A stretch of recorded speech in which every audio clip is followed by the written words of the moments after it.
Let's go down to Wales, actually, because the story this morning is on page 3 of the Mail, Daily Mail, and in lots of other papers as well. And basically, the headline says, sorry, you can't walk your dog here, it's racist. Welsh Labour apparently planning on banning dogs from being walked in certain parts of Wales because they might be racist. James Evans is here, who's a member of the Welsh Parliament, which is now known as the Senedd, I believe, Rural Affairs Shadow Minister for the Welsh Conservatives. James, how are you doing? Yeah, I'm not too bad, thank you, Mike. And we do have votes at 16 in Wales, so do you? I can imagine the Westminster Labour government will probably follow suit. Oh, my God. Well, that explains everything, doesn't it? I mean, that's why, presumably, now they're talking about possibly outlawing dogs because they might be racist.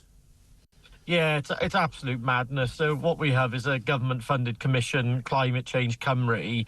The Welsh government's got an anti-racist action plan, and they brought in a recommendation that we should ban dogs from certain parts of outside places to make it more racially inclusive. It's absolutely crazy. It's just virtue signalling stuff again. You know? And what's it got to do with climate change, by the way?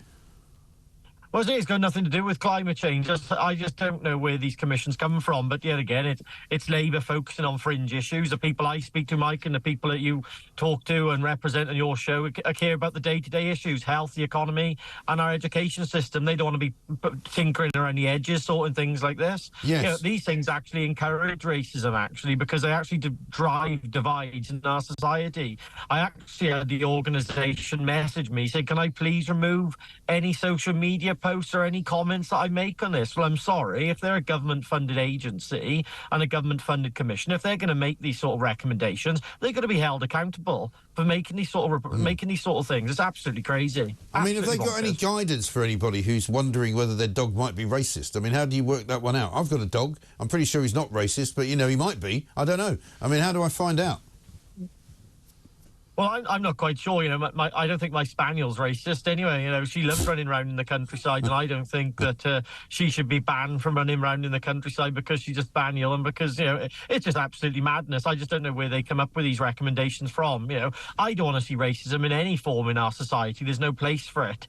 But, you know, coming up with recommendations like this just annoys the general public. I think, well, who are these quangos? Who do they represent? Because they don't represent me, they don't represent your listeners, and they just represent just a vocal minority of people who think they can get what they want by making silly recommendations and reports. But the trouble is, of course, James, we've got a story in the front page of the Times today, which is not particularly related to Wales, but it says that British police officers are going around into schools apparently they're talking to children who've been reported to them for saying things like retard and calling other people names in school. We've got this kind of thought police mentality going on where people are being punished and being called out and being told they've committed some kind of non-crime hate incident. And this seems to be getting bigger and bigger and bigger because Yvette Cooper, the Home Secretary, has clearly said that she wants police to crack down on hate speech. Now, I'm sorry, but, you know, children speaking in schools to each other, slagging each other off, is all part of growing up, isn't it?